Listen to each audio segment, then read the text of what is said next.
সুপ্রিয় দর্শক মণ্ডলী, আজকের ভিডিওতে আলোচনা করব 119 নাম্বার ভলিউমের প্রথম ট্রেলার নিয়ে। 119 নাম্বার ভলিউমের প্রথম ট্রেলার নিয়ে কী হতে যাচ্ছে সেটা আজকের ভিডিওতে বিস্তারিত আলোচনা করবো ইনশাআল্লাহ। তো দর্শক, কথা না বাড়িয়ে চলুন সরাসরি মূল ভিডিওতে চলে যায়। ফিরছি ছোট্ট একটি ইন্ট্রোর পর। أشهد أن لا إله إلا الله وأشهد أن محمدا عبده ورسوله সুপ্রিয় দর্শক মণ্ডলী, 119 নাম্বার ভলিউমের প্রথম ট্রেলারের একদম প্রথমেই দেখা যাচ্ছে ওসমান বে একা একা ঘোড়া দৌড়ে কোথাও যাচ্ছেন। যেহেতু একা একা যাচ্ছেন সেহেতু বলা যায় উনি কোনো ফাইট করতে, কোনো যুদ্ধ করতে কিংবা কোনো শত্রুর সাথে দেখা করতে যাচ্ছেন না। তিনি যাচ্ছেন মূলত ওই যে আধ্যাত্মিক সংগঠন সাদা দাড়িওয়ালা তাদের সাথে সাক্ষাৎ করতে। কেননা আমরা ট্রেলারের একটু পরেই দেখতে পাচ্ছি সাদা দাড়িওয়ালাদের কিছু আসন রয়েছে, যদিও আসনগুলো খুবই সীমিত। যাই হোক, বাকিটা আমরা আরেকটু পরেই বিস্তারিত আলোচনা করব, কারণ সামনে এই ব্যাপারে আরো বেশ কিছু সিন রয়েছে। দর্শক, এরপর আমরা ট্রেলারে দেখতে পাচ্ছি ইনেগুলে ওসমান বে এবং ইসমিহান কথা বলতেছেন। ট্রেলার দেখা যাচ্ছে যে ওনারা একাই আছেন। যদি একাই থাকেন তাহলে বলা যায় হয়তোবা ইসমিহান এবং ওসমান বে দুইজনে মিলে আবারও কোনো না কোনো প্ল্যান করতেছেন। আসলে ইতিহাস অনুযায়ী এখন প্ল্যান করারই কথা।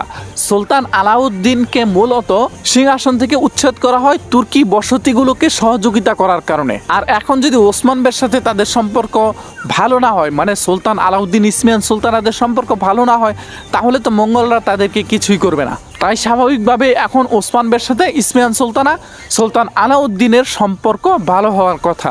যাই হোক দর্শক, এরপর আমরা দেখতে পাচ্ছি নাইমান প্লাস ইসমিহান সুলতানা দুইজন কিন্তু কথা বলতেছেন।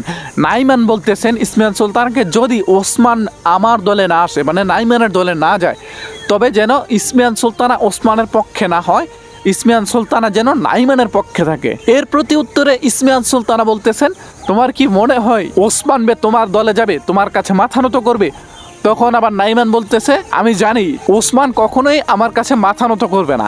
এই কথার দ্বারা বোঝা যায় হয়তোবা নাইমান এমন কোনো ফোন দিয়ে আসতেছেন, এমন কোনো প্ল্যান করতেছেন যে প্ল্যানের মাধ্যমে ওসমান বেকে তার কাছে নত করাতে চাইবেন। এই জায়গায় অনেকের মনে প্রশ্ন জাগতে পারে, ওসমান বেকে কেন মেরে ফেলতেছে না নাইমান? কেন তাদের বসতিকে জ্বালিয়ে পুড়ে ছারখার করে দিতেছে না? এই জায়গায় আমাদেরকে মনে রাখা উচিত মঙ্গলদের চাহিদা কি, মঙ্গলদের দাবি কি। মঙ্গলদের দাবি হচ্ছে তুর্কিরা মঙ্গলদেরকে কর দিবে এবং সেটা এখন কয়েক গুণ করা হয়েছে। যদি বসতিগুলো পুড়িয়ে ছারখার করে দেওয়া হয় তাহলে তো আর সে কর পাবে না। আর স্বাভাবিকভাবেই আমরা দেখতে পাচ্ছি নাইমান কিন্তু অন্যান্য মঙ্গল কমান্ডারদের মতো নয়।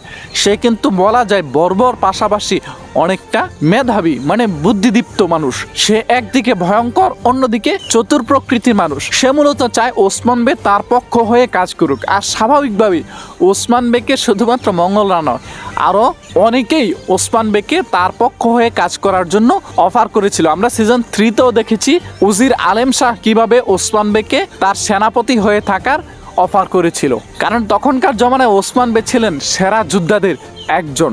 আর এখন নাইমান কিন্তু সেটাই চাচ্ছে যে ওসমান বে তার পক্ষ হয়ে কাজ করুক। যাই হোক, ট্রেলারে এরপর দেখতে পাচ্ছি আমরা মঙ্গলদের সাথে তুর্গুদ বে এবং অন্যান্য আলপের ফাইট হচ্ছে।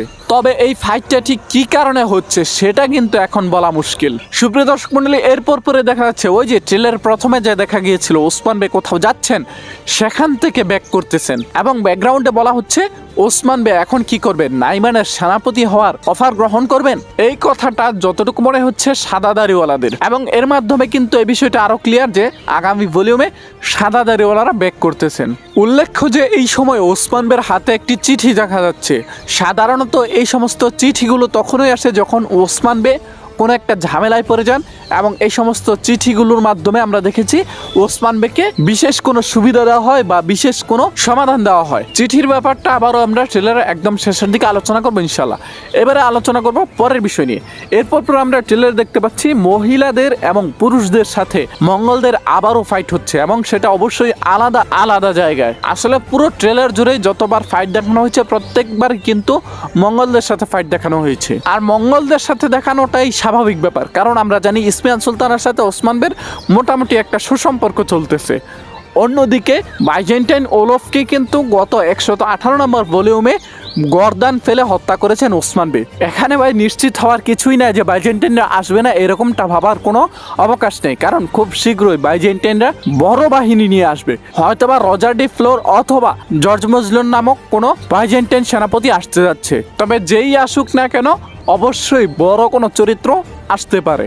স্বাভাবিকভাবে যেহেতু একদম বাইজেন্টাইনদেরকে মেরে পঙ্গু করে দিয়েছেন ওসমান বে, এখন বাইজেন্টাইনরা খুব তেরে মেরে আসবে, এটাই স্বাভাবিক ব্যাপার। আচ্ছা, চেরকুতের ব্যাপারে অনেকে প্রশ্ন করেছিলেন, মাঝখান দিয়ে চেরকুতের ব্যাপারে অল্প একটু বলে নেই। সেটা হচ্ছে চেরকুতের ব্যাপারে আমরা আলাদা আরেকটি ভিডিও তৈরি করেছি। যারা জানতে চান চেরকুতায় বাঁচবে নাকি মারা যাবে, তারা কিন্তু কষ্ট করে ওই যে উপরের আই বাটনে ক্লিক করে ভিডিওটি দেখে আসতে পারেন। সুপ্রিয় দর্শক মণ্ডলী, আবারও ব্যাক করতেছি ট্রেলারের মধ্যে। ট্রেলারে আমরা দেখতে পাচ্ছি ওরহান বে এবং আলাউদ্দিন বে হাঁটতেছেন, ঠিক পিছন দিক দিয়ে নাইমান ছদ্মবেশে এসেছেন তাদেরকে অপহরণ করতে। আর অপহরণ করতে চাচ্ছেন কেন সেটা ক্লিয়ার করি।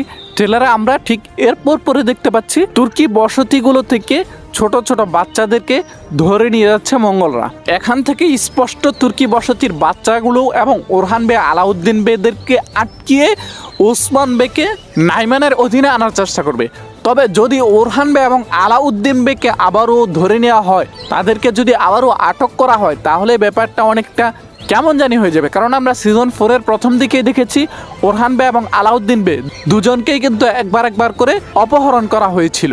যাই হোক দর্শক, এবারে আসি ট্রেলার একদম মূল পয়েন্ট, ট্রেলারে একদম আকর্ষণীয় সিন, যেখানে দেখা যাচ্ছে ওসমান বে বলতেছে এখন থেকে কমান্ডার নাইমানের নির্দেশেই ওসমান বের তরবারি চলবে। ভাই রে ভাই, এইটা নিয়ে যে সোশ্যাল মিডিয়াতে ইচ্ছা মতো হচ্ছে, কেউ কেউ বলতেছেন, যদিও ফান করে বলতেছেন যে ওসমান বে বিশ্বাসঘাতকতা করেছে, কেউ কেউ বলতেছেন যে ওসমান বে স্বর্ণের লোভে শেষ পর্যন্ত বর্বর মঙ্গলদের বর্ষতা স্বীকার করেছেন।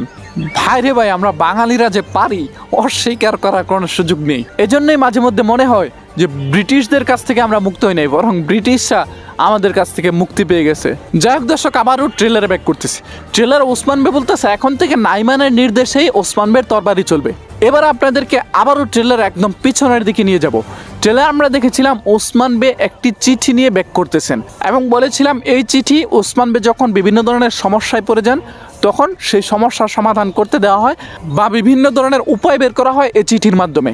এখন যতটুকু মনে হচ্ছে এই চিঠির মাধ্যমেই কোনো প্ল্যান করেছেন এবং নতুন কোনো পরিকল্পনা করে নাইমানের সামনে এই কথা বলেছেন। দেখেন, এই জায়গায় আবার কেউ ভুল ধরেন না যে ওসমান বে মিথ্যা কথা বলতেছেন। ভাই, যুদ্ধক্ষেত্রে পরিকল্পনা করার নিয়ম আছে, বলতে হয়, কারণ আমাদের তো এখন বুদ্ধিজীবীর অভাব নাই ভাই। সোশ্যাল মিডিয়াতে এত বুদ্ধিজীবী, এত কিছু পারে, এত কিছু ভুল ধরতে পারে, অথচ যদি 5 মিনিটের একটা কন্টেন্ট তৈরি করতে দেওয়া হয়, আমার মনে হয় পুরো জিন্দিগি চলে যাবে, তারা একটা 5 মিনিটের কন্টেন্ট তৈরি করতে পারবে না। আর সেখানে তারা রাত দিন কাঠের চশমা লাগিয়ে আরেকজনের ভুল ধরা শুরু করে। যাই হোক দর্শক, আরেকটা আপডেট দিয়ে ভিডিওটি শেষ করতে যাচ্ছি। আপডেটটি হচ্ছে আগামী 119-20 নম্বর ভলিউমে কিন্তু কুরুলুসের প্রেক্ষাপট পুরোটাই চেঞ্জ হয়ে যাবে, এমনকি টাইম স্কিপ হওয়ারও একটা চান্স আছে। যদিও এই বিষয়টা এখনও ক্লিয়ার না, তাও বলা যায় টাইম স্কিপ না হলেও আগামী 119-20 নম্বরে কুরুলুসের প্রেক্ষাপট সম্পূর্ণই ভিন্ন হয়ে যাবে। দেখা যাক বুজদাক স্যার আমাদের জন্য কি পরিকল্পনা করেছেন। আর স্বাভাবিকভাবে যেহেতু একাধিক চরিত্র বিদায় নিয়েছে, এখন নতুন কোনো চরিত্র আবারও এন্ট্রি হতে পারে। তবে সেই চরিত্রগুলো কারা সেটা এখনও নিশ্চিত হওয়া যায় নাই। আমরা যখন নিশ্চিত হতে পারবো তখন আপনাদেরকে জানিয়ে দেবো ইনশাল্লাহ। আজকের ভিডিওটি এই পর্যন্তই রাখছি। ভিডিওটি আপনাদের কাছে কেমন লেগেছে সেটি অবশ্যই কমেন্ট বক্সে কমেন্ট করে জানিয়ে দেবেন। দেখা হচ্ছে আমাদের অন্য কোনো ভিডিওতে। সেই পর্যন্ত ভালো থাকুন, সুস্থ থাকুন, সেই প্রত্যাশা রেখে আজকের মতো বিদায় নিচ্ছি। আসসালামু আলাইকুম ওয়া রাহমাতুল্লাহ।